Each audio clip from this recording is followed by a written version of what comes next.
Hi ಎಲ್ಲರಿಗೂ and welcome back. Gobi manchurian, baby corn manchurian, paneer, mushroom ಈ ರೀತಿ ನೀವು ಮಂಚೂರಿಗಳನ್ನ ತಿಂದಿರ್ತೀರ. ಆದರೆ ಎಳೆ ಹಲಸಿನಕಾಯಲ್ಲಿ ಮಂಚೂರಿ ಎಷ್ಟು ರುಚಿಯಾಗಿರುತ್ತೆ ಗೊತ್ತಾ? ಹಾಗಿದ್ರೆ ಬನ್ನಿ ಈ ಎಳೆ ಹಲಸಿನಕಾಯಿ ಮಂಚೂರಿ ರೆಸಿಪಿನ ನೋಡೋಣ. ಈಗಂತೂ ಹಲಸಿನಕಾಯಿ ಸೀಸನ್ ಸ್ಟಾರ್ಟ್ ಆಗ್ತಾ ಇದೆ. ನಿಮಗೆ ಎಲ್ಲ ಕಡೆ ಎಳೆ ಹಲಸಿನಕಾಯಿ ಸಿಗುತ್ತೆ. ಮಂಗಳೂರಲ್ಲಿ ಇದಕ್ಕೆ ಗುಜ್ಜೆ ಅಥವಾ ಕುಜುವೆ ಅಂತಾರೆ.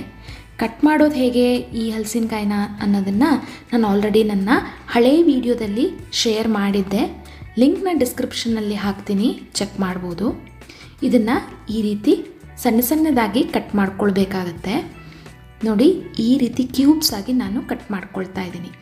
ಕೆಲವೊಂದು ಹಲಸಿನಕಾಯಿ ಬೇಯೋದು ಲೇಟ್ ಆಗುತ್ತೆ, ಕೆಲವು ಬೇಗ ಬೇಯುತ್ತೆ. ನೀವು ನೋಡಿಕೊಂಡು ಇದನ್ನು ಬೇಯಿಸ್ಕೊಳ್ಬೇಕಾಗತ್ತೆ. ನಾನು ಪಾತ್ರೆನಲ್ಲೇ ಹಾಕಿ ಇದನ್ನು ಬೇಯಿಸ್ಕೊಳ್ತಾ ಇದ್ದೀನಿ. ಕುಕ್ಕರಲ್ಲಿ ಕೂಡ ನೀವು 1-2 ವಿಷಲ್ ಹಾಕಿ ಬೇಯಿಸ್ಕೊಳ್ಬೋದು. ಇಲ್ಲಿ ನಾನು 1/4 ಚಮಚದಷ್ಟು ಅರಿಶಿಣದ ಪುಡಿ, ಒಂದು ಅರ್ಧ ಚಮಚ ಉಪ್ಪು ಹಾಕಿ ಬೇಯಕ್ಕಿಡ್ತಾ ಇದ್ದೀನಿ. ಮುಚ್ಚಳ ಮುಚ್ಚಿ ಬೇಯಿಸ್ತಾ ಇದ್ದೀನಿ. ಒಂದು 7-8 ನಿಮಿಷ ಸಾಕು ಇದು ಬೇಯೋದಕ್ಕೆ. ಹದವಾಗಿ ಬೆಂದಿರಬೇಕು, ತುಂಬ ಮೆತ್ತಗಾಗಿರಬಾರ್ದು, ಹಾಗೆ ತುಂಬ ಗಟ್ಟಿಯಾಗಿ ಕೂಡ ಇರಬಾರ್ದು, ಹದವಾಗಿ ಬೆಂದಿರಬೇಕು. ಇದನ್ನು ನಾನು ನೀರಿಂದ ಬೇರ್ಪಡಿಸಿ ಒಂದು ಪ್ಲೇಟಲ್ಲಿ ತಣ್ಣಗಾಗಕ್ಕೆ ಇಟ್ಟಿದ್ದೀನಿ. ಈಗ ಕೋಟಿಂಗ್ ರೆಡಿ ಮಾಡ್ಕೊಳ್ಳೋಣ. ಒಂದು ಬೌಲ್ಗೆ 1/4 ಕಪ್ಪಷ್ಟು ಕಾರ್ನ್ಫ್ಲೋರ್, 1/4 ಕಪ್ಪಷ್ಟು ಮೈದಾ ಹಿಟ್ಟು ಹಾಗೂ 1/4 ಕಪ್ಪಷ್ಟು ಅಕ್ಕಿ ಹಿಟ್ಟನ್ನು ಹಾಕ್ಕೊಂಡಿದ್ದೀನಿ. ಈ ಹಿಟ್ಟಿಗೆ ಬೇಕಾಗುವಷ್ಟು ಉಪ್ಪು, 1 ಟೇಬಲ್ ಸ್ಪೂನಷ್ಟು ಅಚ್ಕಾರದ ಪುಡಿ, 1 ಚಮಚದಷ್ಟು ಶುಂಠಿ ಬೆಳ್ಳುಳ್ಳಿ ಪೇಸ್ಟ್, ಇಷ್ಟನ್ನು ಹಾಕಿ ಚೆನ್ನಾಗಿ ಒಂದು ಮಿಕ್ಸ್ ಕೊಟ್ಟು ನಂತರ ನೀರು ಹಾಕಿ ನಾವು ಹಿಟ್ಟನ್ನು ಕಲಿಸ್ಕೊಳ್ಬೇಕಾಗತ್ತೆ.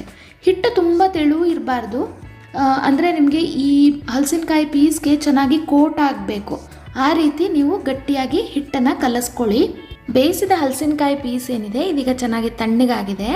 ಈ ಹಿಟ್ಟಿಗೆ ಹಾಕಿ ಚೆನ್ನಾಗಿ ಕಲಿಸ್ಕೊಳ್ತಾ ಇದ್ದೀನಿ. ತುಂಬಾ ಈಸಿಯಾಗಿ ಮಾಡ್ಬೋದು. ರುಚಿ ಕೂಡ ಎಷ್ಟು ಚೆನ್ನಾಗಿರುತ್ತೆ ಗೊತ್ತಾ?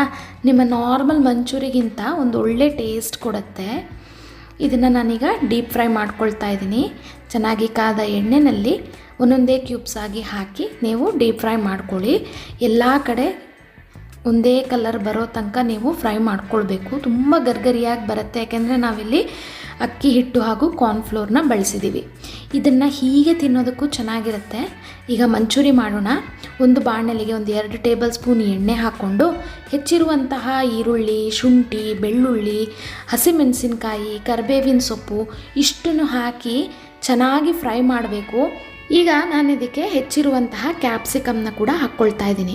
ಯೂಶ್ವಲಿ ಈ ಮಂಚೂರಿಗಳಲ್ಲಿ ಈರುಳ್ಳಿ, ಕ್ಯಾಪ್ಸಿಕಮ್ ಎಲ್ಲ ಒಳ್ಳೆ ಕ್ರಿಸ್ಪಿ ಇರುತ್ತೆ. ನಾವು ಯಾವಾಗಲೂ ಇದನ್ನು ಫ್ರೈ ಮಾಡಬೇಕಾದ್ರೆ ಹೈ ಫ್ಲೇಮಲ್ಲಿ ಇಟ್ಕೊಂಡು ಫ್ರೈ ಮಾಡಿದ್ರೆ ಆ ಕ್ರಿಸ್ಪಿನೆಸ್ ಹಾಗೆ ಮೇಂಟೈನ್ ಆಗುತ್ತೆ.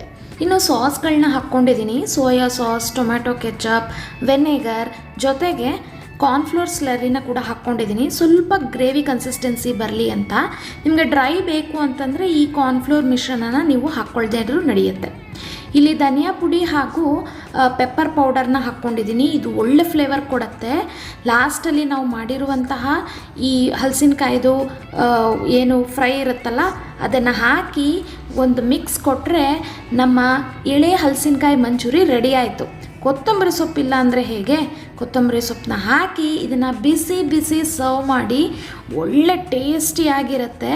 ಎಳೆ ಹಲಸಿನಕಾಯಲ್ಲಿ ಸಾಂಬಾರು, ಪಲ್ಯ, ಬಿರಿಯಾನಿ ಎಲ್ಲ ಮಾಡಿರ್ತೀರ. ಈ ಒಂದು ಮಂಚೂರಿನ ಕೂಡ ನೀವು ಒಂದು ಸತಿ ಟ್ರೈ ಮಾಡಲೇಬೇಕು. ಟ್ರೈ ಮಾಡಿ ನನಗೆ ಕಮೆಂಟ್ ಸೆಕ್ಷನಲ್ಲಿ ತಿಳಿಸಿ ಹೇಗಿತ್ತು ಅಂತ. ಮುಂದಿನ ಇಂಟ್ರೆಸ್ಟಿಂಗ್ ರೆಸಿಪಿಯೊಂದಿಗೆ ನಾನು ನಿಮಗೆ ನೆಕ್ಸ್ಟ್ ವಿಡಿಯೋದಲ್ಲಿ ಸಿಗ್ತೀನಿ. Stay tune, stay connected. Thank you for watching.